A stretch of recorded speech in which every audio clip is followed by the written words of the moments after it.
Hello everyone, कैसे हैं आप लोग। स्वागत करता हूं आप सभी का हमारे इस यूट्यूब चैनल की आज की वीडियो में। और आज हम आप सभी को गुणनखंडों की संख्या निकालना सिखाएंगे। देखिए, गुणनखंडों की संख्या निकालने से पहले सबसे पहले हम ये जानते हैं कि गुणनखंड किसे कहते हैं। तो गुणनखंड उसे कहते हैं जो दी गई संख्या को पूरी तरह से विभाजित कर दे। जैसे यदि यहाँ पर हम 6 का गुणनखंड देखें, यदि यहाँ पर 6 का गुणनखंड देखें तो हमारा 6 का गुणनखंड क्या हो जाएगा। जैसे 6 से कौन कौन सी 6 को कौन कौन सी संख्या है जो डिवाइड करते हैं। जैसे कि यहाँ पर 1 कर देगा 1 छिक्का 6, 2 कर देगा 2 तिया 6, 3 कर देगा 3 दूनी 6 और 6 खुद करेगा 6 कम 6। तो ये जो सभी संख्याएं हैं वो 6 का क्या हो जाएगा, गुणनखंड हो जाएगा। तो इसी को बोलते हैं गुणनखंड। ठीक है, और आज हम आपको गुणनखंडों की संख्या निकालना ही सिखाएंगे। तो देखिए, गुणनखंडों की संख्या में हम क्या क्या देखेंगे। हम पहला देखेंगे कुल गुणनखंडों की संख्या निकालना। कुल गुणनखंडों की संख्या निकालना पहला हो जाएगा कुल गुणनखंडों की संख्या। दूसरा हो जाएगा आपका सम गुणनखंडों की संख्या निकालना। सम गुणनखंडों की संख्या निकालना सीखेंगे। उसके बाद हम विषम गुणनखंडों की संख्या निकालना सीखेंगे।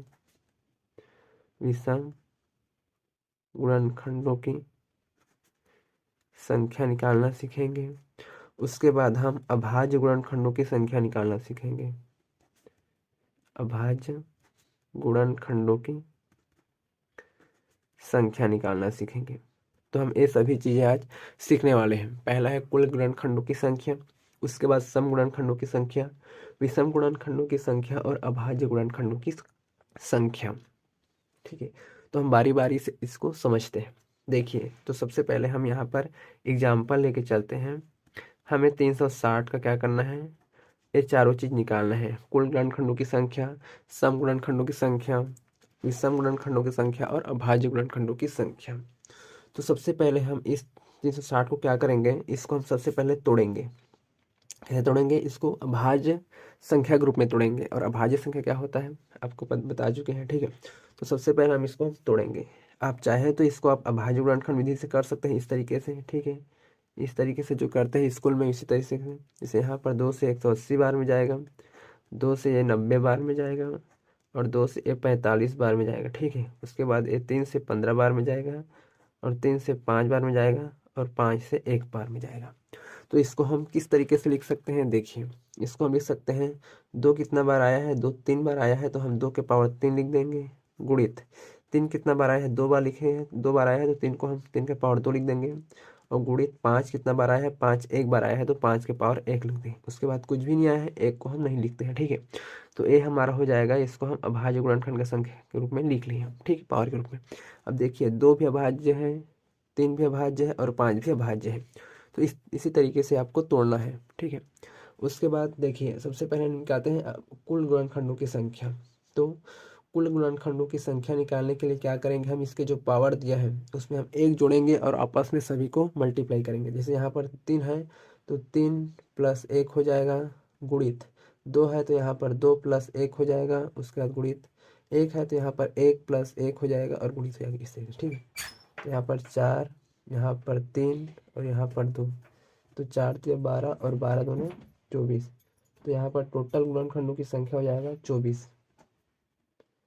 उसके बाद हम सम गुणनखंडों की संख्या निकालेंगे।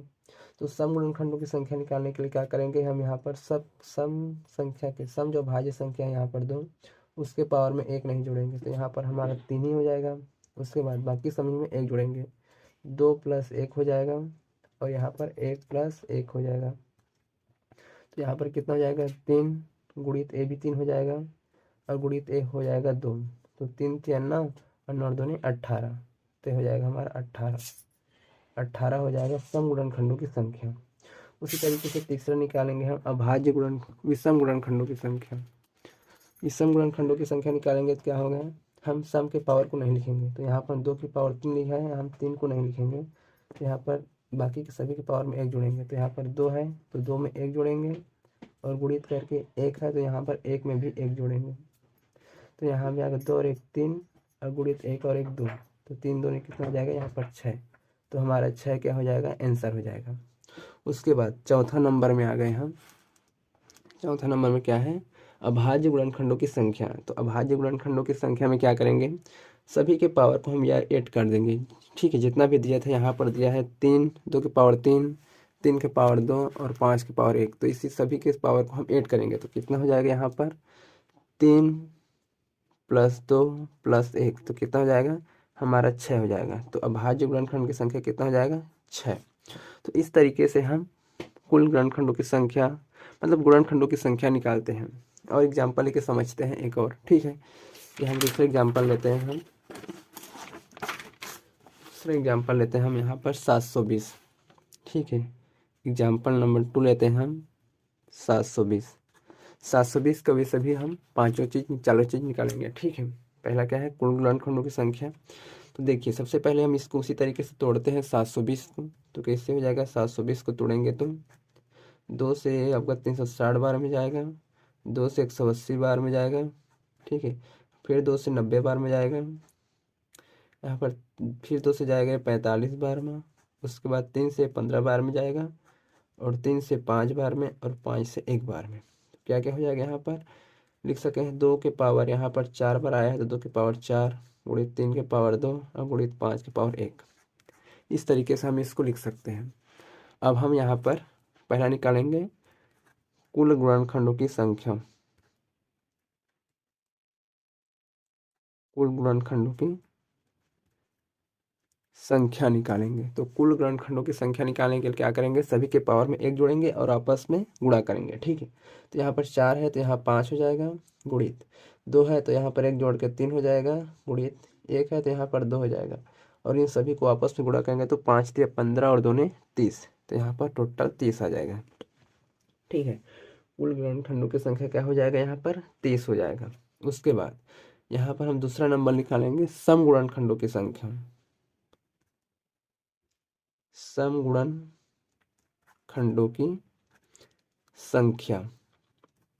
तो सम गुणनखंडों की संख्या निकालने के क्या करते हैं हम, सम के पावर में जो समअभाज्य संख्या है उसके पावर में 1 नहीं जोड़ते हैं। तो क्या हो जाएगा हमारा 4 का 4 हो जाएगा, इसमें 2 में हम 1 जोड़ेंगे तो 3 हो जाएगा, और 1 में 1 जोड़ेंगे तो 2 हो जाएगा। तो कितना हो जाएगा 4 3 12 और 2 24, तो हमारे 24 आंसर हो जाएगा।